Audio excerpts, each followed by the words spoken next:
Good afternoon and welcome to NASA headquarters. I'm Mira Bernstein in the Office of Communications.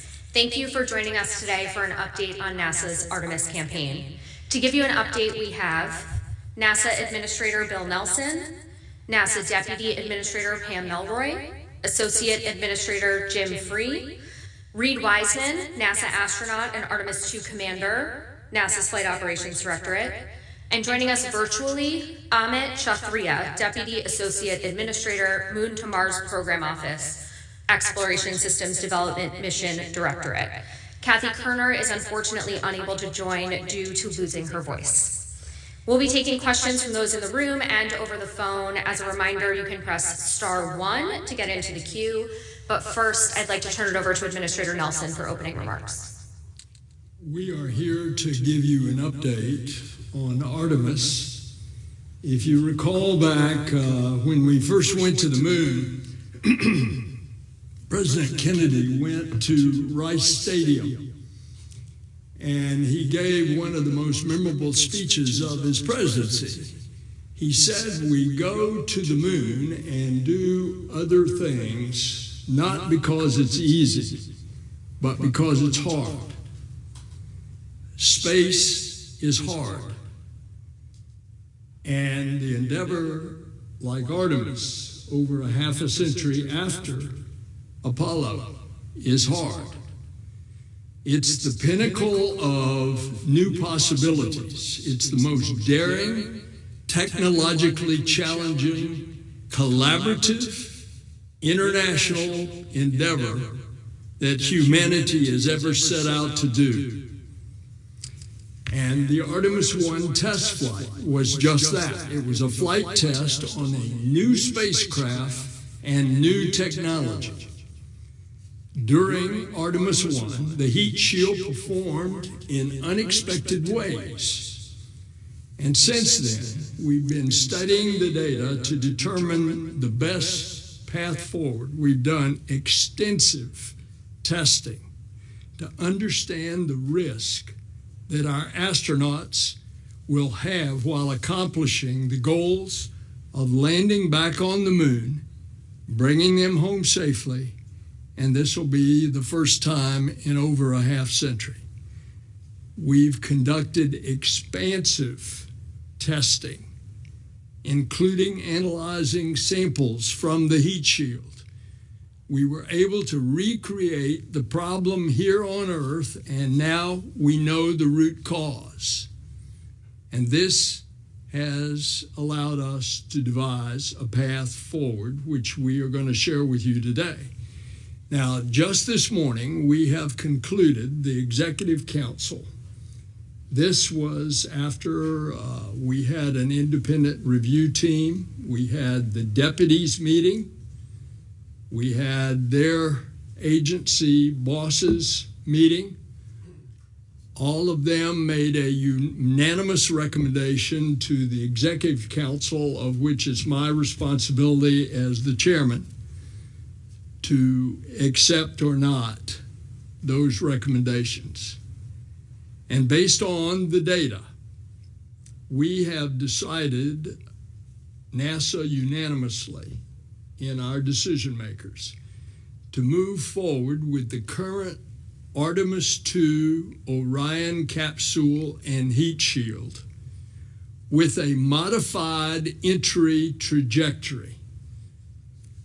Later on, they'll get into the specifics of how you modify the entry so that you lessen the heat coming back into the Earth's atmosphere. Additionally, we need to complete our updates to the Orion environmental controls and the life support systems that were identified earlier this year. And that's a very important part. The ECLIS system, the life support system of Artemis II, needs to be checked out. That's a very important goal and accomplishment before we go translunar injection to the moon. And so we are planning for Artemis II to launch in April of 26.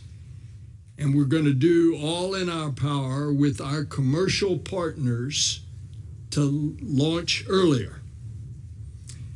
After learning from the Artemis II crewed test flight, then we're going to make adjustments that are necessary, and we plan to launch Artemis III, the first landing on the moon in over a half century.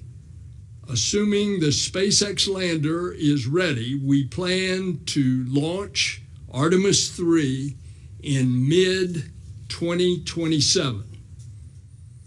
That will be well ahead of the Chinese government's announced intention that they have already publicly stated is 2030.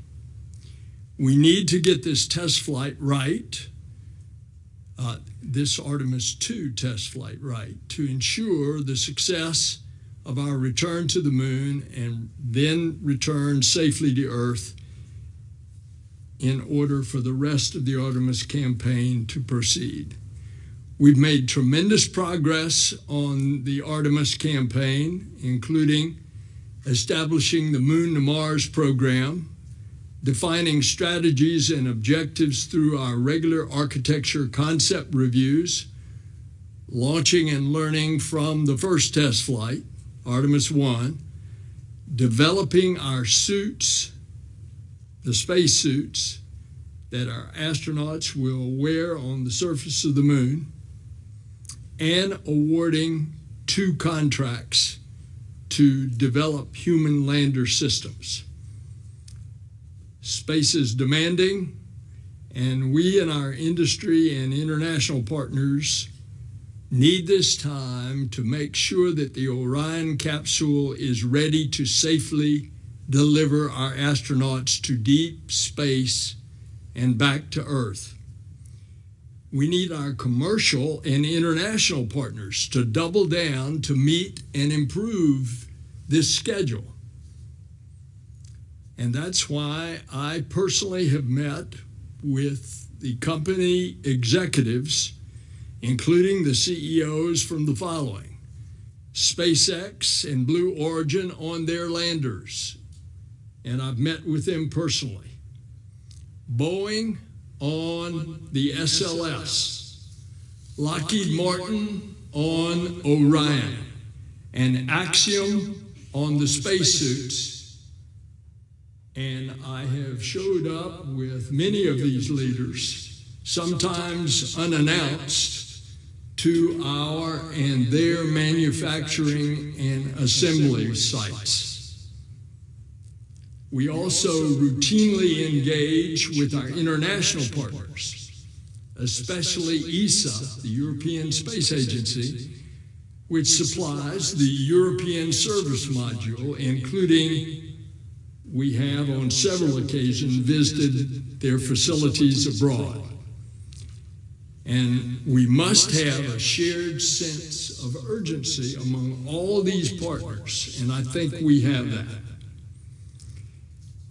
As I said, the Chinese government has announced their intention to land on 2030. It may be earlier.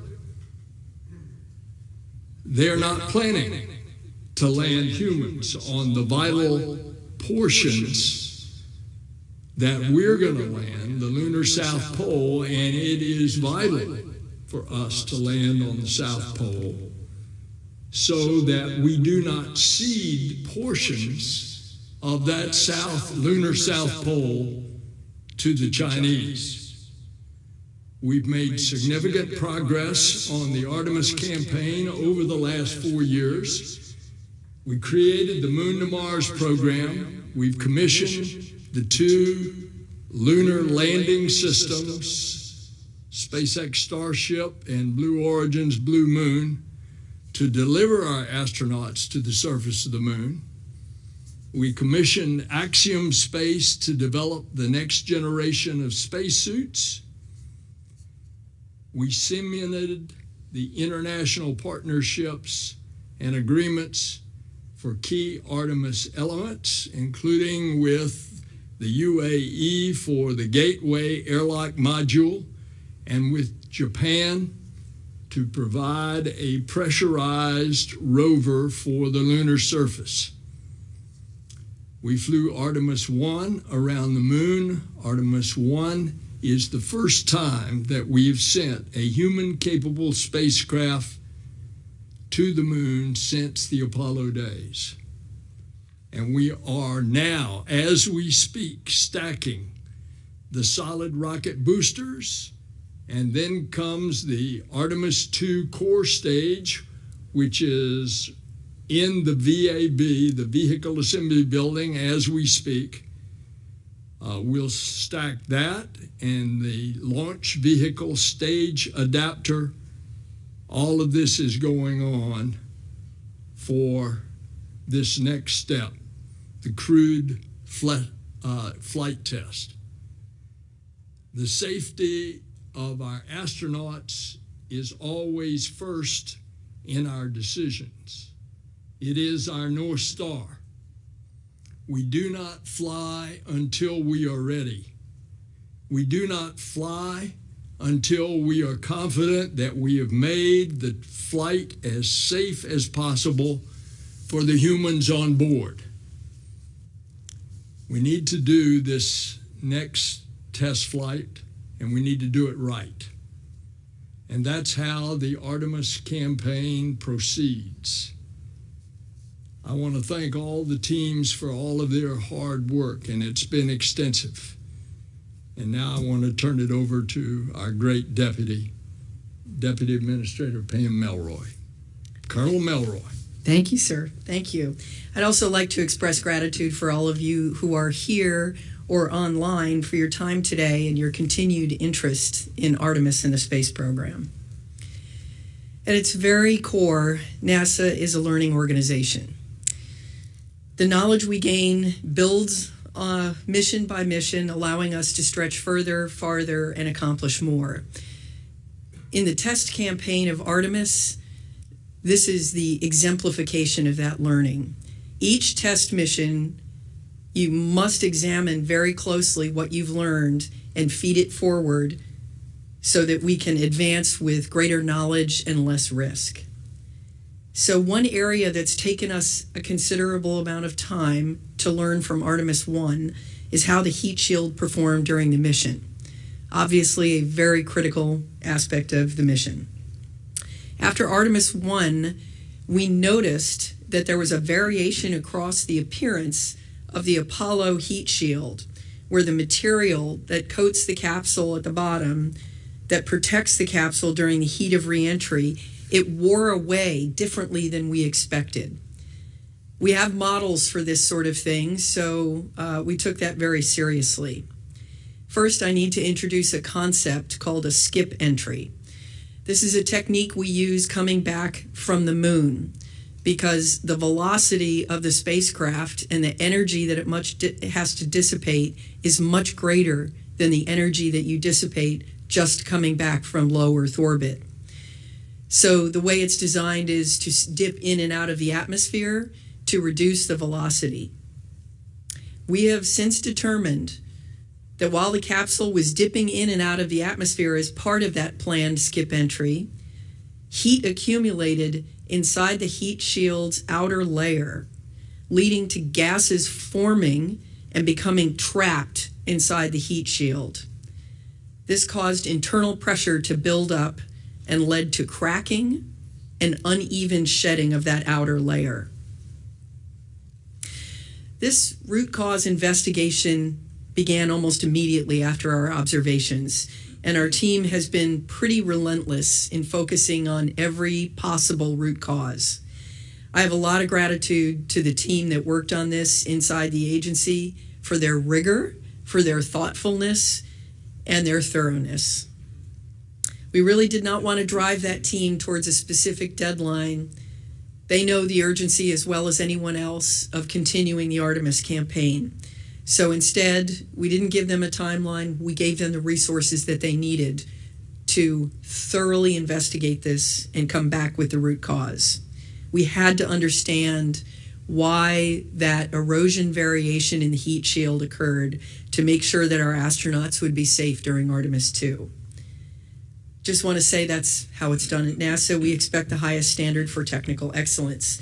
We want to understand first the root cause, Then we want to test and model so that we can bound the risk, and then and only then do we develop flight rationale for why it's safe to go fly when we have bounded the risk. That's exactly what we did. I also have to give tremendous kudos and thanks to Paul Hill, who led our independent review team. They were absolutely brilliant. Paul's team provided us with a lot of thoughtful analysis and independent perspective, and they ultimately concluded that our team did identify the correct root cause of the Artemis heat shield issue. They also validated that our test approach would bound the risk that, again, ultimately led to the flight rationale that it was safe to fly. As we're looking ahead, we know we're going to learn a lot more on Artemis II, and we remain committed to that learning and to the rigorous process that we have always adhered to keep our crews safe. Thank you again for your time and your continued interest in Artemis and the space program. Now I'll turn it over to our Associate Administrator, Jim Free. Thanks, Pam. Good afternoon, everyone. Thanks so much for taking the time to be here and for really taking time to understand how we got to where we are today. And I think you all know, but our campaign of human exploration, science, and discovery that began with Artemis I continues with journeys to the moon and then journeys on to Mars. Our vision extends into the next decade to establish a long-term presence at the moon. A presence that we can sustain to explore more of the moon than ever before. And the reasons we go begin with improving life on Earth and understanding our place in the universe, as we've shared in our Moon to Mars objectives. We are at the next step of our roadmap. Artemis I was the first, and we are on our way. The beginning of that roadmap, as we said with Artemis I, is a series of test flights where we will learn. We have and will undoubtedly meet many challenges along the journey, and the choices we make at each inflection point inform the path from there. It's important at each of those decision points that we reaffirm our vision and our values. And today, as you've heard from the administrator and the deputy administrator, is one of those points. We've reaffirmed our commitment to extend humanity farther into the solar system with Artemis, and we've honored our core values in the process that begin first with safety. Our decision has been made first around safety on the heat shield, as we understand and mitigate the risks that come with spaceflight. Knowing what we know now, it also proves how important it is to maintain the continuity of NASA's industrial base and sustain a regular flight cadence to ensure the expertise and critical information remain ingrained in our collective knowledge. It builds on what you heard earlier on the diversity and the resilience of our solution. In addition to sustaining manufacturing capabilities and supply chain, we must all do everything in our power to honor our schedule commitments that are codified in the contracts that we have with all of our suppliers for each Artemis mission. A regular flight cadence not only helps us to avoid repeating past challenges, but also helps us to advance the goals of Artemis with greater efficiency and foresight to ensure we remain a global leader in science and exploration for the benefit of all. These technical challenges, be it the heat shield or others that you'll hear from Amit, are difficult, and we learn through tests on the ground and in flight. That will continue as we push the limits of exploration and our destination and the complexity of those missions. The challenges are also solved at a rate that is measured by safety and measured by delivery of hardware from our contractors and partners. The team we have, both NASA and contractor, is incredible.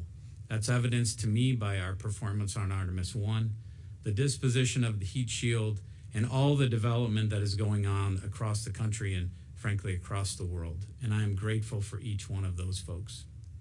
With that, let me turn it over to the commander of the Artemis II mission, Reed Wiseman. Thanks, Jim.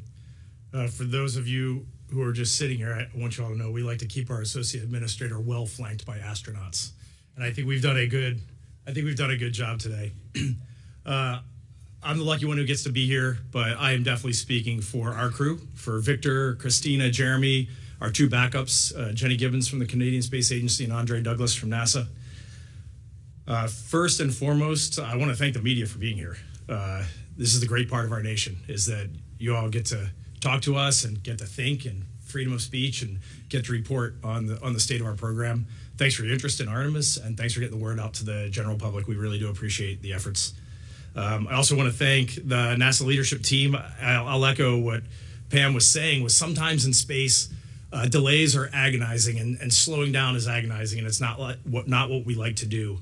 But from the crew perspective, the thing that we most asked our leadership for after Artemis I was root cause of the ablation of the heat shield.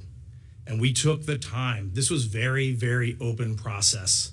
The crew certainly never felt like there was a door closed to us. We never saw any hidden data. It was all open. It was all open discussion. We had an independent review team with a lot of outside experts and internal experts to look at this. So we really appreciate the willingness to take the risk to actually slow down and understand root cause, determine the path forward, corrective action for Artemis II and Artemis III, so that when Victor, Christina, Jeremy, and I launch and land after a successful Artemis II, we will look to Artemis III to carry the torch forward and to put humans back on the moon, and that is really our ultimate objective. Quick story time before I hand it over to Amit. The folks in the room that don't get out the way the crew gets to get out. In November, I was at Kennedy Space Center with our crew, all four of us. It was Victor, Christina, Jeremy, and myself. And we were in the vehicle assembly building. And just when you walk into that building and see the boosters, see the core stage, see the American men and women that are putting this vehicle together, the excitement that is in there, the scale, it is absolutely inspiring just to see the scale of what is going on. The thing that we walked away from was the sense that, we are in simulators all the time. We see PowerPoint slides. There's meetings all the time at NASA, but we started to feel this is absolutely real, and it is awesome. While we were there, we were in the airport in Orlando coming home, and Jeremy Hansen, our Canadian astronaut on the crew, pulled out his cell phone, and we watched Starship 6 test flight from Boca Chica. And it was in that moment for me, as a kid who was born after Apollo, that moment in the Orlando airport, I had just seen our booster. I had just seen the Orion spacecraft. I'm now watching Starship 6 test flight. All the elements are there for humans on the moon, and all the elements are there to push us onto Mars in the very near future. And I felt it in my soul. I felt it and I believed it.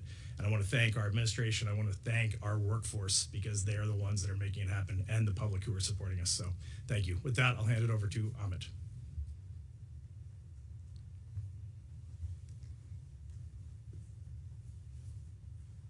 So Amit will be on the screens for those in the room.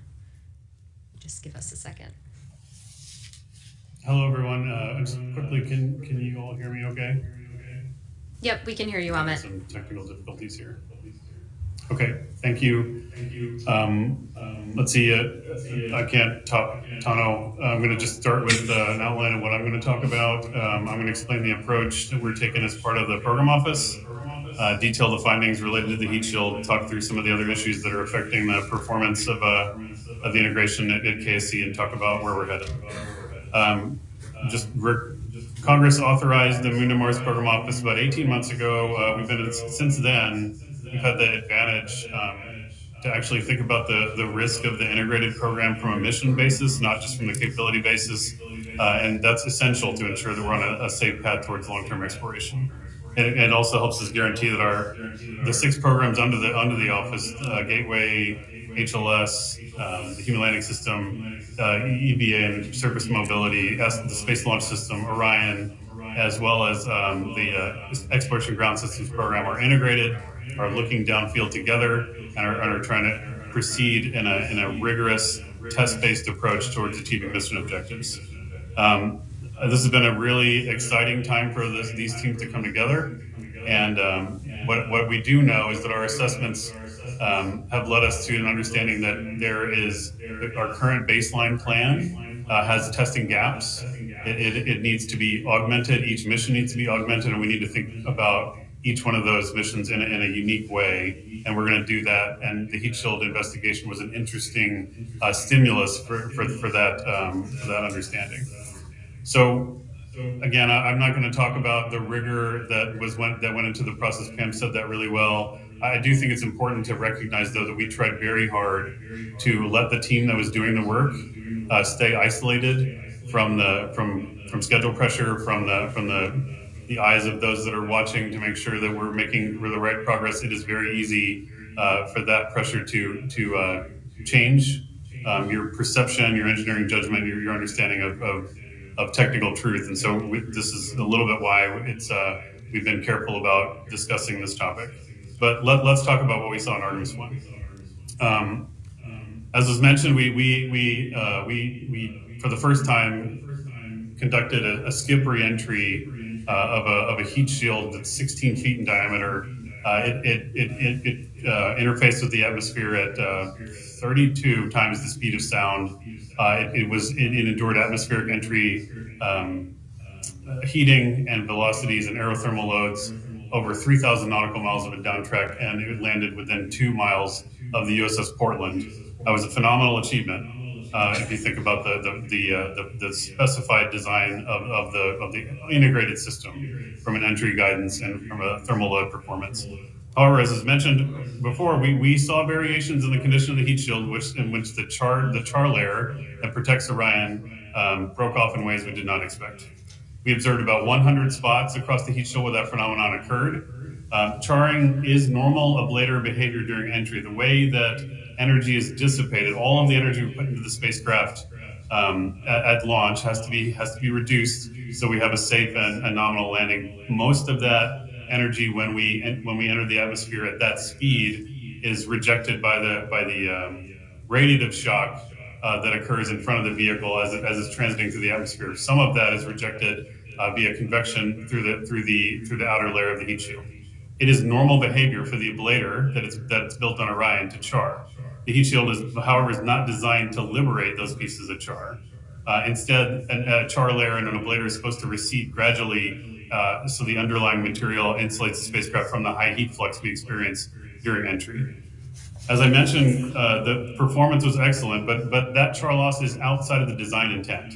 Now, just because our bond line temperatures were within 4 factors of safety, just because our guidance was right down the middle, just because we had the right amount of virgin APCO material left, it is tempting to believe that means the spacecraft performed the right thing and it performed it with margin. But everything we've learned in our history tells us that's not what margin means. We have to have an absolute technical understanding of the transport and liberation phenomena that led to that loss of char, and so that is why we took the level of steps that we did to analyze this issue.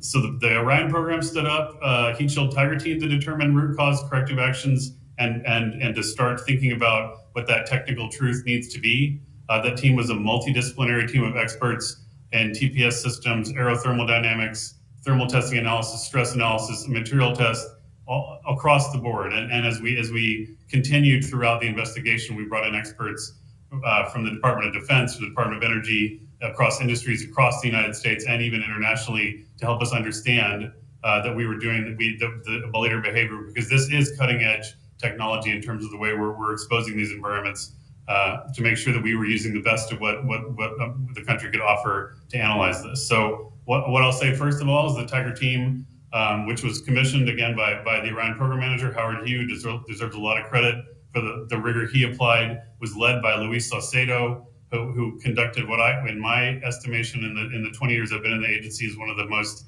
magnificent pieces of engineering analysis that I have been a part of. Their work was substantial, significant, and extremely impressive.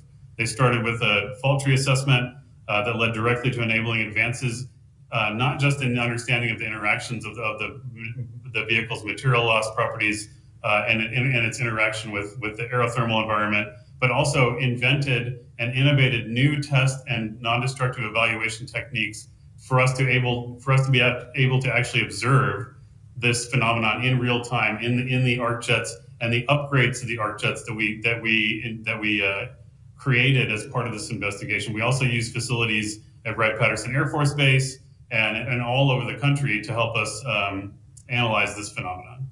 So again, I commend the team for their work, but again, because we're NASA, we wanted to make sure we're close to the problem, that we were being extremely rigorous. We brought an independent team of experts in, as Pam mentioned, led by Paul Hill, who did a phenomenal job. He brought in experts from industry, from the Department of Energy, all over the country to also give us confidence that we were doing the right things. Paul right now serves as a key member of the Aerospace Safety Advisory Panel. And of course, as those of you that know, he also led the agency's return to flight efforts after the Columbia accident. So the team provided us analysis, and again, the concurrence on the root cause is unanimous. So fundamentally, just as Pam said, the issue is that during reentry, there is as I mentioned, the ablative material has to produce those gases under pyrolysis, and pyrolysis is just burning without oxygen. We learned that as part of that reaction, the permeability of the abcoat material is essential. And this is something that did not necessarily produce itself in our reconstruction of the data until we looked at the regions where the recession of that char layer was arrested, and that the recession was arrested during the dwell time during the skip reentry. During that period, the production of those gases was higher than the permeability could tolerate, and so as a result, a pressure differential was created. That pressure led to cracks in plane with the outer mold line of the vehicle, and as in certain areas of the vehicle where those cracks propagated to the bond line of the blocks, the char was then liberated. We were able to determine this correlation and connection between that permeability, because actually during Artemis I, it turns out that some small percentage of the Artemis I heat shield actually exhibited a phenomenon of permeability that we were actually shooting for now in our corrective action, but the acreage of the heat shield was not uniform in terms of its permeability. There were places where it was actually more permeable than the rest, a small percentage, and in those places we did not witness in-plane cracking, and that was the key clue for us. So we're able to take that and then reproduce in multiple different environments and multiple different facilities the generation of those cracks in the environment under which those cracks would exist. So our path forward is pretty clear. We know because of the test program that we went in, that we executed, we know how to produce abcoat with the desired permeability standards. We have sized up all of our production capability in order to quickly produce heat shields as fast as we can. In fact, we have 50% improvement in that production rate. But it's still going to take us a little bit of time to finish the qualification of that material. That should be ready to go here sometime this year. But where we sit today, we understand very fully not only the interaction of the material and the environment, but also the integrated interaction and how it performs in the spacecraft. So we've decided that in order to enhance our learning for Artemis II as quickly as we can, because there's nothing like flying in the flight environment to learn everything that you need to learn about how these systems will perform, that if we can either change the material to mitigate the issue, or we can change the environment to mitigate the issue. And for Artemis II, because of the nature of the mission, which right now the mode we're using is equatorial free return, we can safely and with high degrees of success control that entry environment.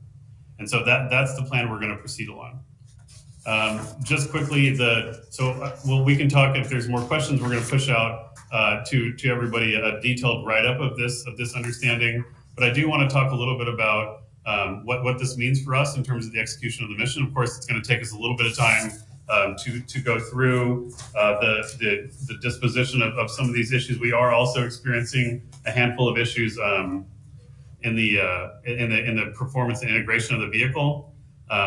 We have, as I mentioned to this community back at the beginning of the year, we have had some issues with the electrical system on the vehicle, specifically when the vehicle is enduring an abort scenario. In some of those cases, in this particular case for Artemis II, the abort system on the spacecraft is active. So we need to make sure that the vehicle will have maximum capacity during those abort scenarios. We found an issue with the batteries in particular that they were not able to tolerate the abort environment. It's pretty severe, especially when you do an abort induced by the launch abort system. So we had to fix those batteries. And we've been working on that fix for a while. We were able to completely change the way that they're mounted, that they're mechanically secured. And we have been able to complete that fix, qualify that fix. It was excellent work by the team at Eagle Pitcher in Joplin, Missouri that did that for us. It was also it was difficult for them to do it because, as was mentioned earlier, our supply chains in some of these critical areas are extremely fragile. And so we had some difficulty finding very high reliability components and in order to complete that build. But the team there was excellent, and Eagle Pitcher has a long history with us. In fact, those of you that recall, the Eagle Pitcher built the batteries that were allowed the Apollo 13 crew to be able to survive during their transit when we lost the fuel cells in that mission. The other thing we've been working on significantly is the life support system on the spacecraft. You know, we are in the ONC at Kennedy in the Operations Checkout Center. We are conducting a full set of integrated life support system tests on the spacecraft. We are learning every day about how that system performs. We have got to make sure that every part of that is in the right configuration before we commit the crew to launch. You recall at the early part of the year, we discovered an issue with the control system of the valves in particular the carbon dioxide removal system. That anomaly has been resolved. We've also witnessed a few issues with deformation of the seat material on those valves, which has caused overboard leakage. That has also been resolved. We've also been doing performance testing of the sorbent in that system to make sure it's going to have the capacity in all the cases that we care about, including multiple failure cases. So we're continuing to characterize and learn and test that life support system, but it is taking us a longer than we thought. And so we need to get that done. And we're making excellent progress there to the point at which now we're ready, as we said, to commit to stacking.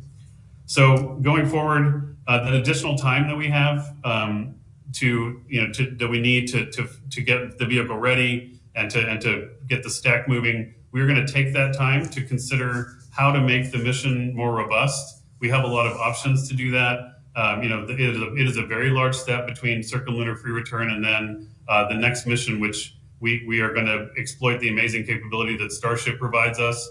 We believe that we need to pull some of those objectives forward. We're going to work with our industry partners to do that in order to make sure that by the time we're ready to fly Artemis II in the spring of 2026, that we're not only able to knock out the objectives that we had baselined, but also bring some forward from the landing mission so that when we commit to that mission, we think it's going to be successful. So that's where we are. I want to just quickly talk about some of the other progress we've been making.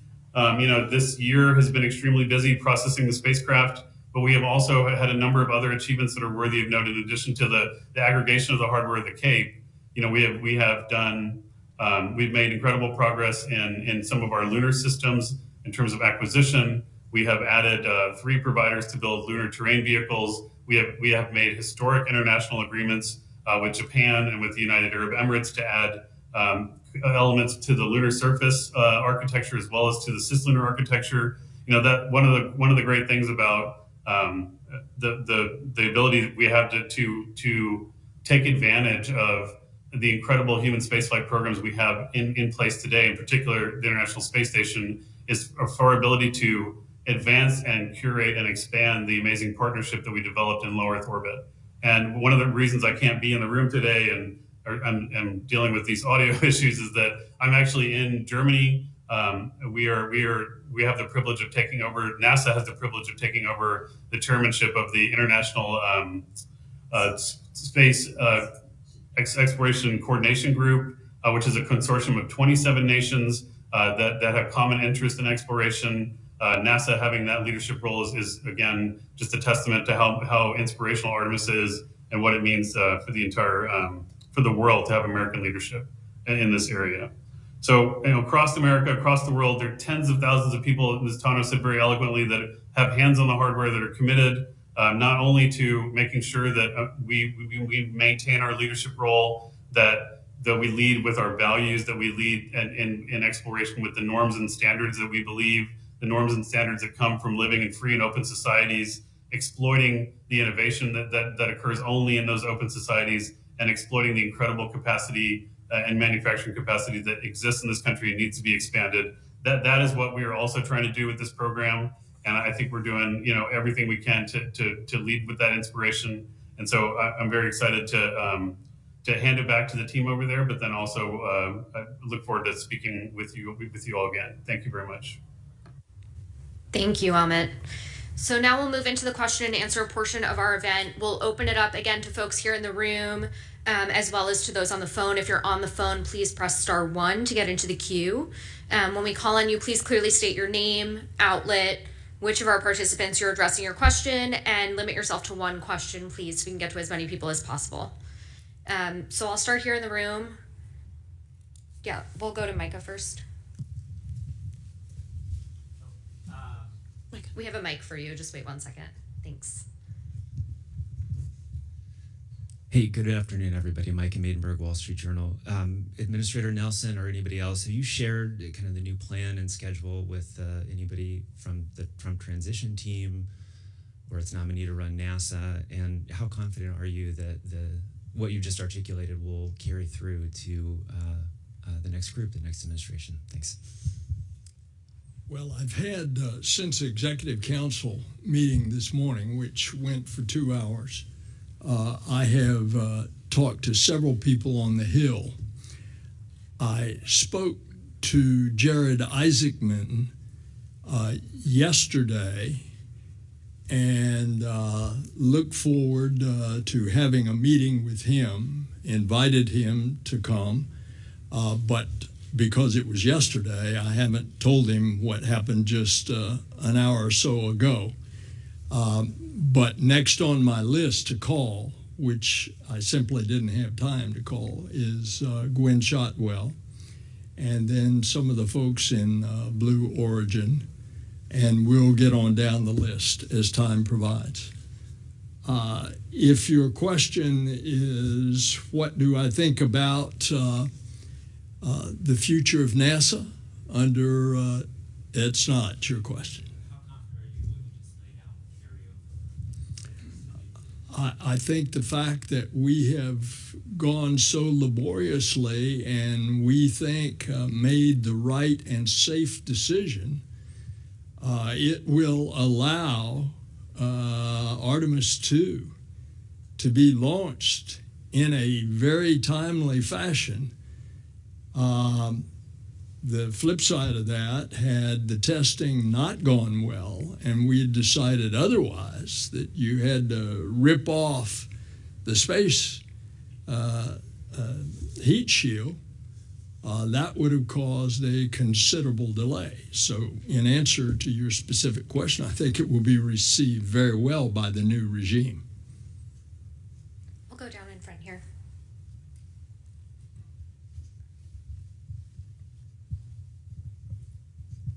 Hi, Ken Chan, New York Times. I guess this is a question for mostly Amit.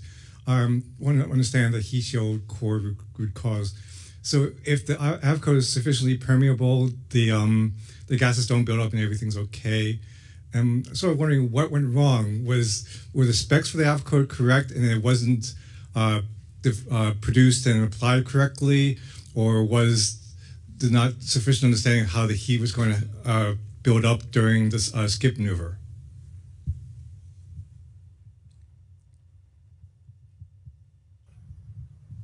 Okay, just again to confirm, you guys can hear me okay? Yep, we can hear you. Okay, yeah, I think the question was, what went wrong with our understanding of I didn't quite hear you. The question was there a problem with the avcode, the production and the application of the avcode?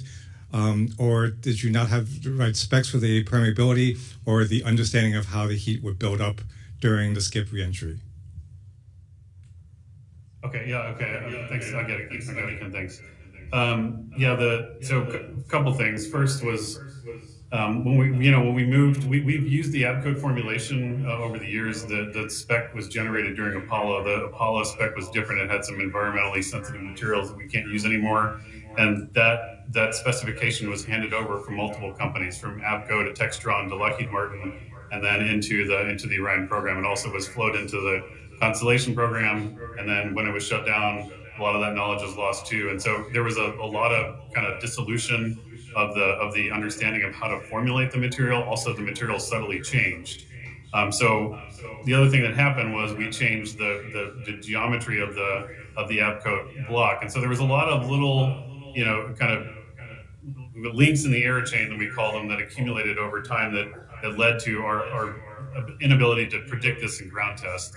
I think the biggest one was that when we were doing the testing, we were extremely focused on the block geometry and how the recession was going to work with the block geometry.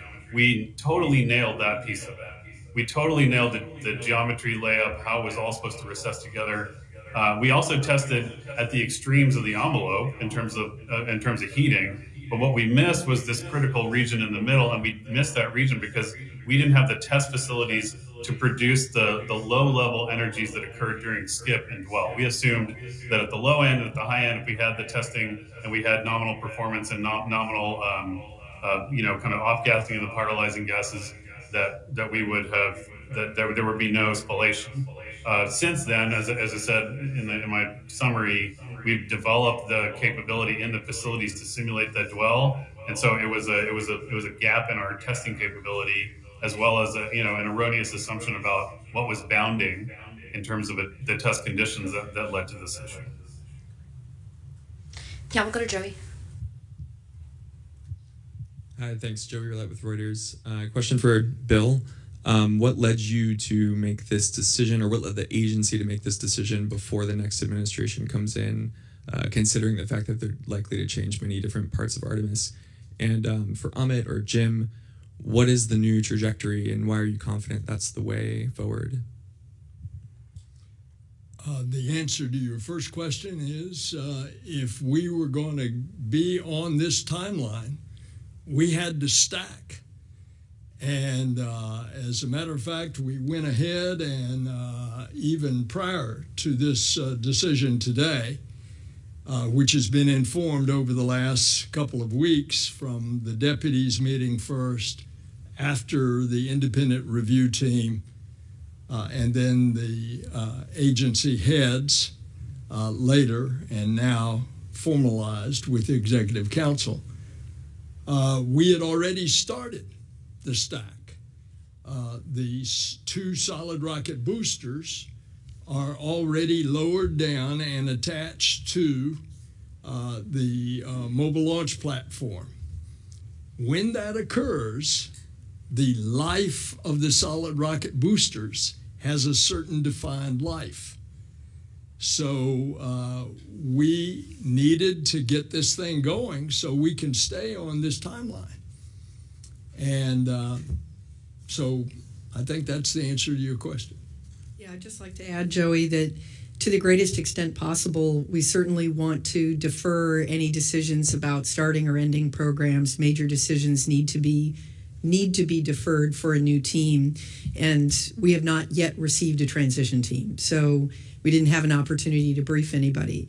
But I just want to emphasize, we're on a day-for-day slip. We had to make this decision. And if you're waiting for a new administrator to be confirmed and a team to come up to speed on all this technical work that we've all been tracking very closely, I think that would actually be far worse to defer it and hand a 5 to 6 month delay. It was pretty clear that we needed to go forward. So. And Joey, just so you don't think that schedule is getting in the way of safety, at every investigation and determination on the safety of this, as outlined with the changed reentry procedure, it has been unanimous. And so the poll today in the Executive Council, before I am required to make the decision, was again unanimous. Yeah, Joey, I'll let Amit describe the 1,775 nautical mile trajectory. Yeah, so a couple things on the entry trajectory. As Jim said, we want to constrain the down trek, so the period at which the vehicle hits entry interface down into where aerothermal loading stopped at 1,775 nautical miles. I wanted 1,776 nautical miles because if we're going to fly in the early part of 26, we could have celebrated the 250th anniversary at the same time. That would have been elegant, but engineering said I couldn't do that. So that 1 extra mile is important because we're going to have data. So, but the reason why we know it's safe is because so a couple things. We had to move. There are two things that we really want to make sure we understand in Artemis II. One is, of course, controlling the environment here, but two, we are doing the first ever crew extraction from Orion in the open water, and our sea states need to be as good as possible. So normally, when we allow for the trajectory to occur over the Pacific, we allow for the vehicle to hit what we call a horizontal target line, which is where the vehicle intercepts the Earth's atmosphere, essentially a wide swath of ranges over the Pacific. If we were to keep the horizontal target line where it was during Artemis I, the landing zone would have been well short of what we prefer to be optimal, which is off the coast of San Diego, which climatologically has the best sea states. So what we did is two things. First, we moved that horizontal target line such that downtrack now would put us in the preferred landing zone. And so that helps us in terms of confidence of our ability to do that. And of course, the Navy will do everything they can to make sure that's a safe operation. But the other part of it is reducing the skip duration, and our analysis of what that skip duration will do and the gas generation that occurs during that skip dwell is sufficiently low that we're not concerned that environment for crack generation is going to overwhelm the structural stability of the char layer. And so that's based on tests. We've run those exact environments. We've run dispersions on those environments. And we've also run weather divert cases because we do have weather divert capability. The minimum guided entry capability we have is 1,300 nautical miles. Everything short of that is a ballistic entry. So we have basically 400 nautical miles of weather divert just in case on the way back we have seas that we don't like. I mean, circumlunar free return's a little different than coming back from orbit because we're essentially picking our landing time when we commit to translunar injection. So we have to get that right.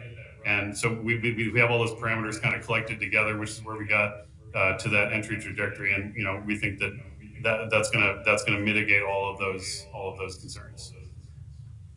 I'm going to take some questions from the phone and then we'll come back to the room. But first, Marcia Dunn from AP.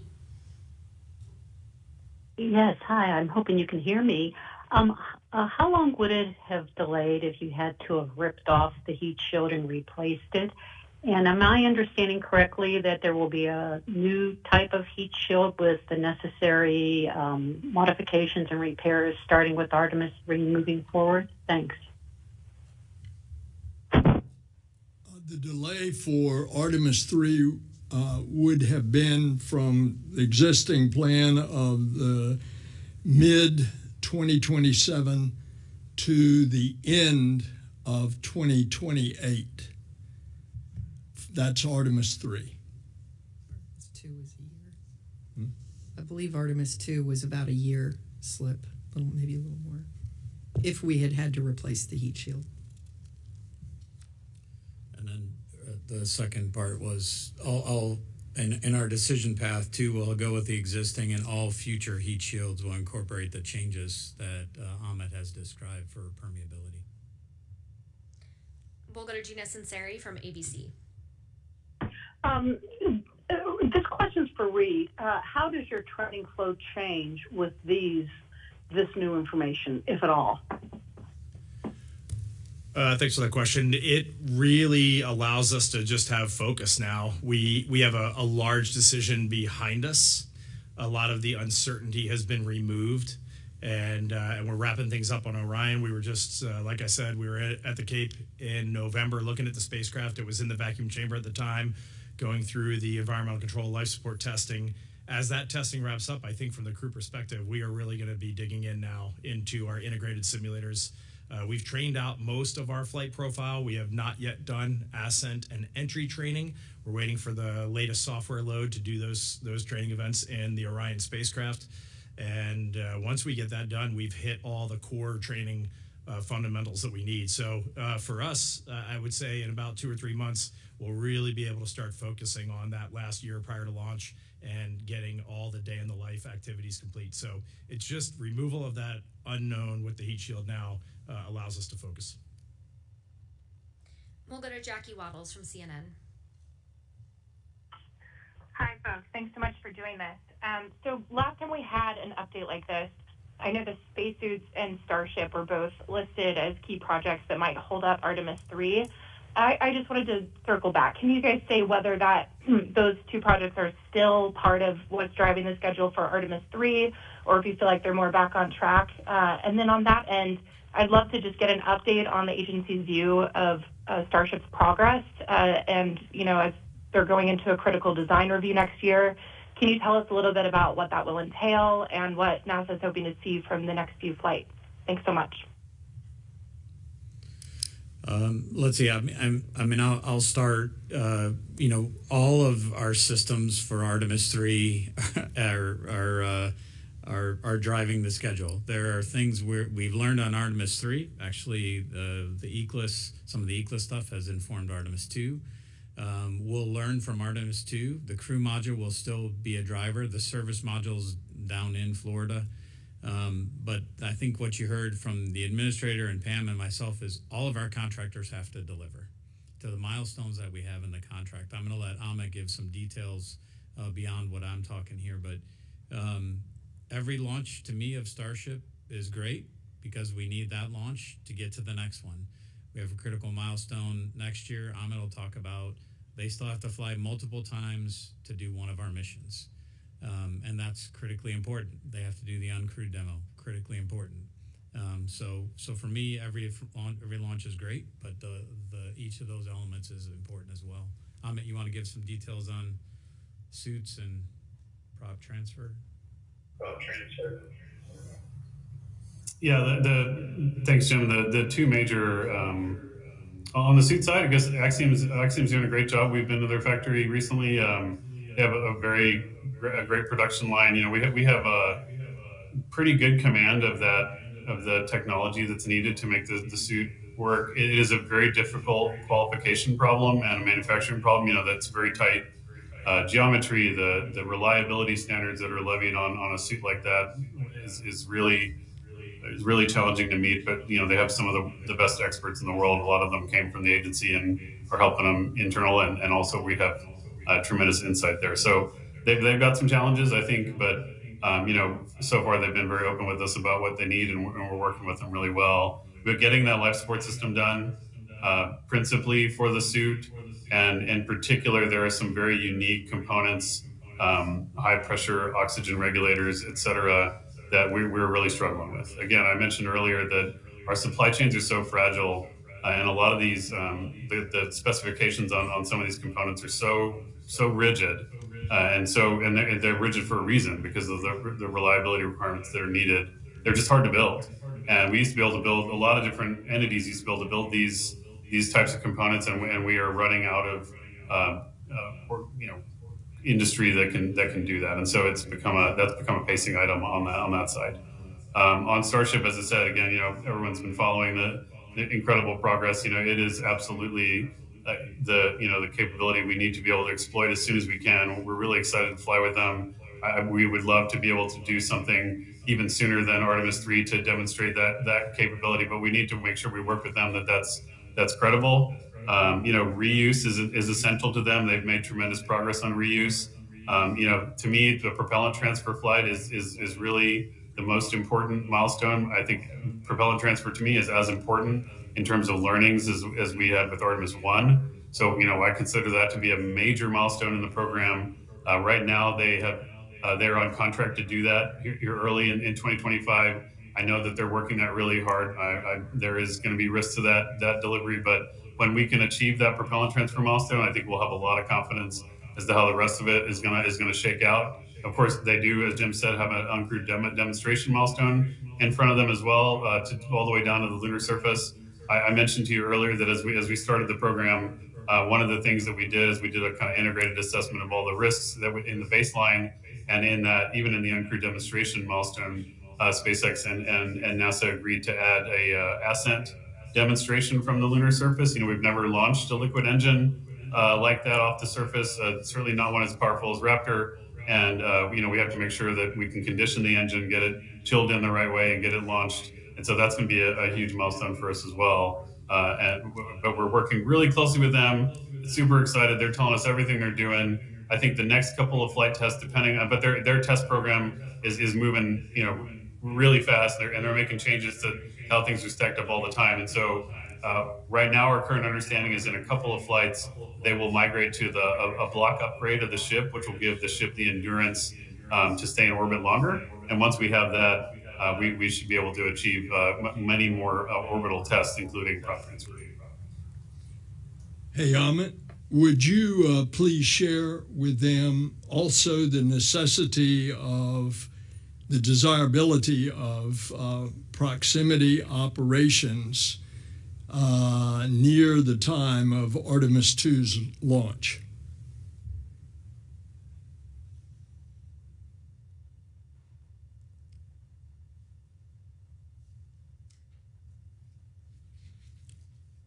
Amit, could you hear me? Yes, sir. I think you're asking about the importance of proximity operations. I really apologize. My setup here is not super functional, but yes, absolutely. So of course, if you think about the step between where we are today and what we have to achieve for Artemis III, the number of firsts that are on that mission. First of all, as I mentioned, dual launch campaign. We have to get the two vehicles to meet at the same point. That's going to require incredible ground-to-ground integration, especially as we start taking access of the additional resources at the spaceport at KSC. That's going to be a big coordination challenge, and then having the launch control teams and all of that going together at the same time. That's just the start. That just gets us off the ground. After that, we have to be able to find each other in orbit. Proximity operations are critical.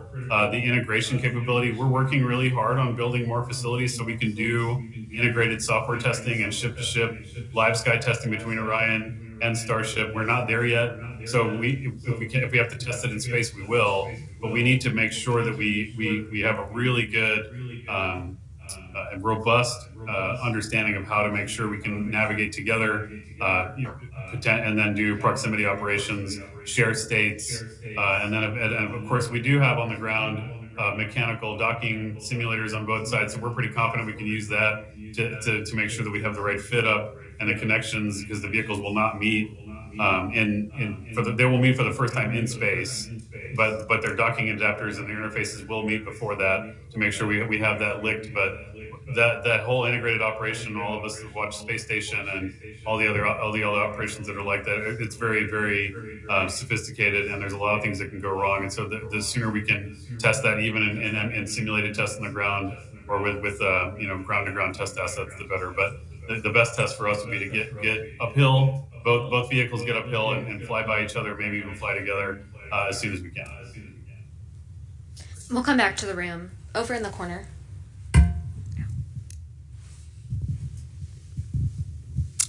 Jeff Faust of Space News. Question probably for Amit. I recall with Artemis I, the certification for the boosters when their stacking started was a year. Looks like you're going more than a year if you're going to start stacking now for a launch in April 2026. What's the certification timeline for the boosters now? Have you stretched that out based on the experience with Artemis I? Yeah, great question. So we, of course, the concern on the booster is a couple things. One is the cast life, which is from the time that the propellant was cast in Utah to when we believe the stability of the propellant is no longer suitable. That is, we know today that won't expire until early 2028. So that's not an issue. What you're referring to is what we call the stacked life. So what you get worried about right now, we have the aft assemblies hard down on the mobile launcher. Both of them in that configuration are stable. There's no stacked life clock that starts until we put the aft center boost segments on top of the aft assembly. At that point, now the theoretical concern is because of the compression on the seals and the interfaces, you could have propellant grains migrate from the inner liner and cause issues. Now the good thing is for stacked life, For stack life extension, you can do that in real time incrementally over time, because what you can do is measure the slump in the booster to see if that propellant migration potential is there. If you don't see any slump, you get an automatic extension of the life. And for Artemis 1, as you pointed out, we extended it well out past 12 months. We think pretty easily we can get to 18 months, generally just based on historical understanding. We started slump measurements just last week, so we knew that clock. So we have a good baseline for what that clock is going to be. And then even if we went longer, there are ways to mitigate that concern by controlling the launch temperature if we have to go there. Now, fortunately, our production on the booster side is also excellent. So if it turns out that we have a real issue, we would consider that, potentially shipping the other boosters from the railhead in Utah and having those, but that would be an extensive kind of restacking operation.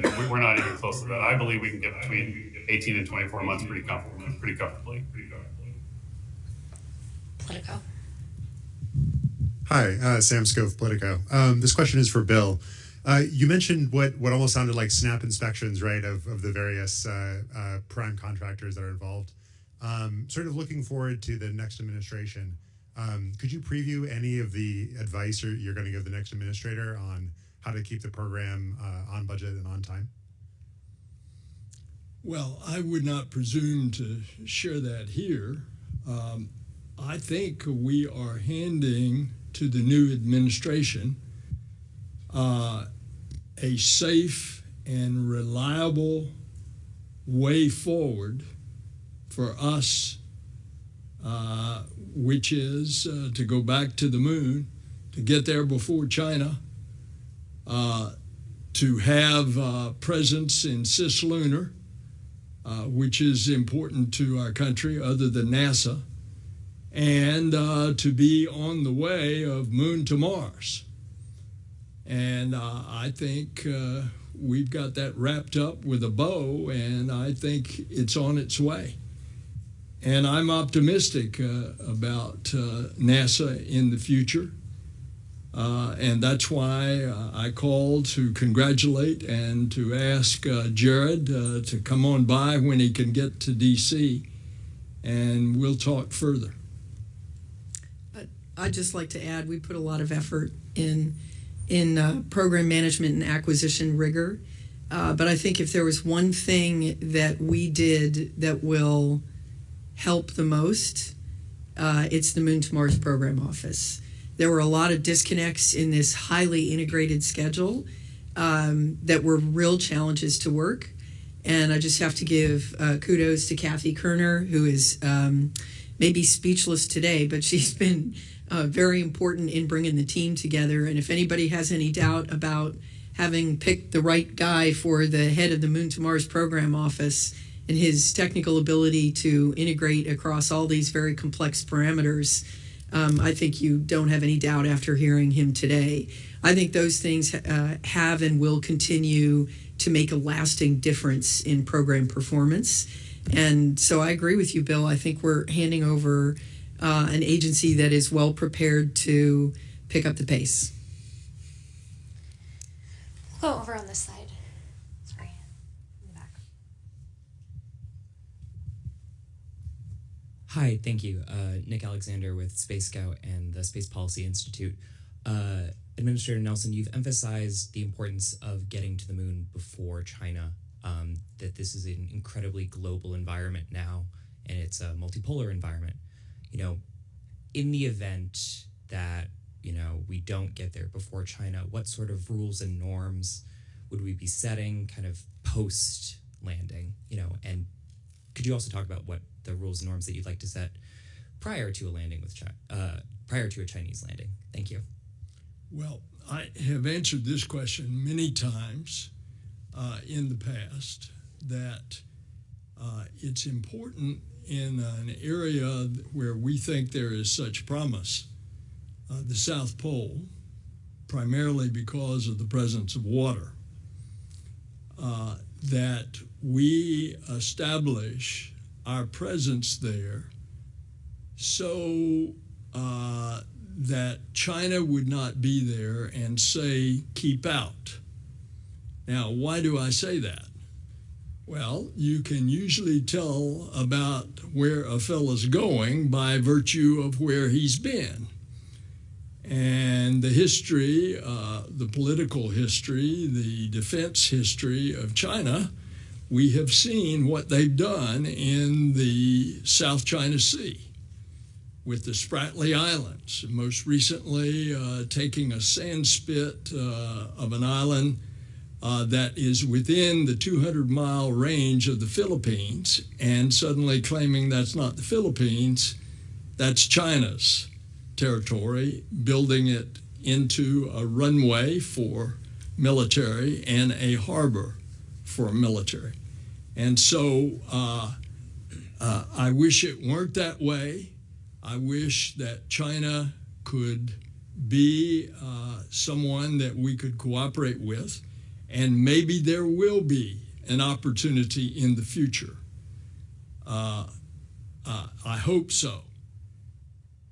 But given the fact of the history of how the Chinese government has operated up until including recently, I don't want that to occur on a very important part of the moon. Now, at this point, we don't have any indication that their first human landing, which they say is 2030, is in fact the South Pole. It may be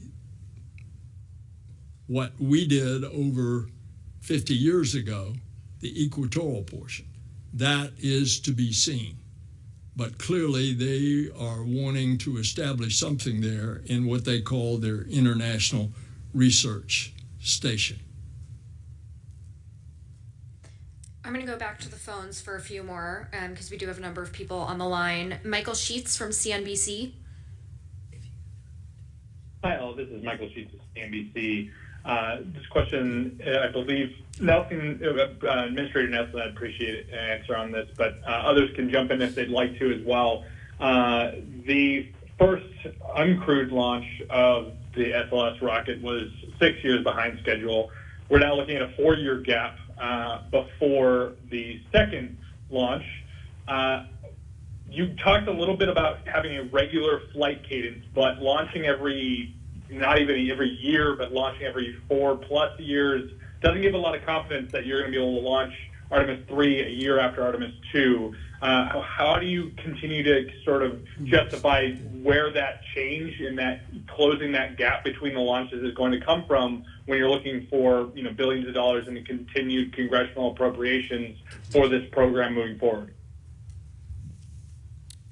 Yes, so this is Jim Free. I'll give that a shot. I think what we've highlighted here is just one piece of the learning we've done from Artemis 1 to Artemis 2. And the heat, as I say, heat shield's one of those. We learned a lot about the vehicle performance. We learned a lot about things that happened on the service module and the crew module. We obviously would like that time to be shorter.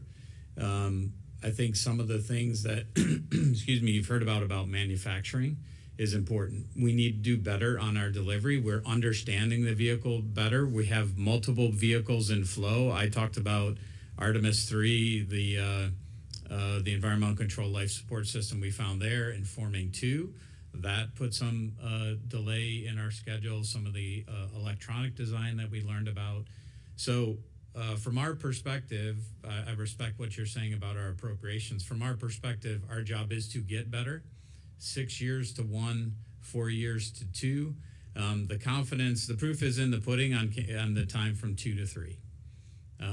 We learned the other thing I'll mention in exploration ground systems. We learned after 1 the damage to the pad that we didn't expect. So we've implemented changes in our design of the Mobile Launcher 1, which now is on Mobile Launcher 2 as well. We've incorporated that design there, those design improvements. So each time we are feeding back the design. Every vehicle that's in flow at the same time, we're feeding back into the design and manufacturing as well.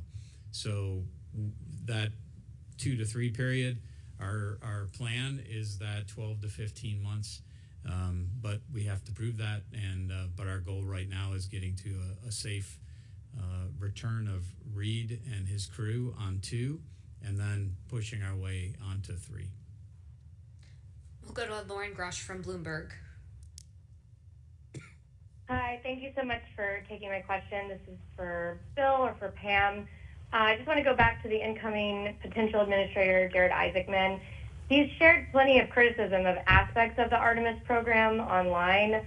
Are there concerns about the incoming administration team attempting to completely restructure the program? And what would you say to the new administrator if he is considering spearheading major cancellations of various programs within Artemis, particularly the cost-plus contracts? Thanks.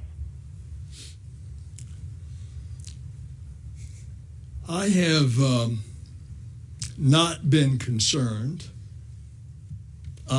What your question is? Your question is, are they going to axe the Artemis and insert the Starship? And first of all, there is one human-rated spacecraft that is flying and that has already flown beyond the moon farther than any other human-rated spacecraft. And that's the SLS combined with Orion. Secondly, this is a partnership. It's a commercial partnership. It's an international partnership. And by the way, back on your question on China, another indication there is the Artemis Accords. We're right at 50 nations having joined in the Artemis Accords, which is a common sense declaration of the peaceful uses of space.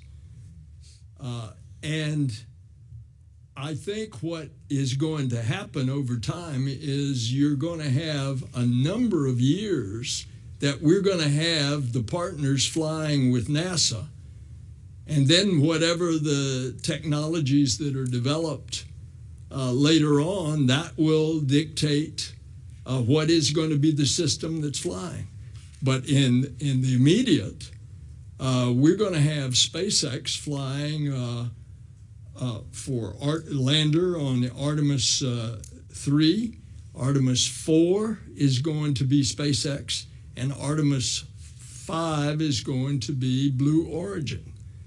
And so I expect that this is going to continue, and I don't see the concern that your question raises, although it's a legitimate question, that you're suddenly going to have Starship take over everything. We're going to take one last question from the phones, and then we'll come back to the room. So I'd like to turn it over to Philip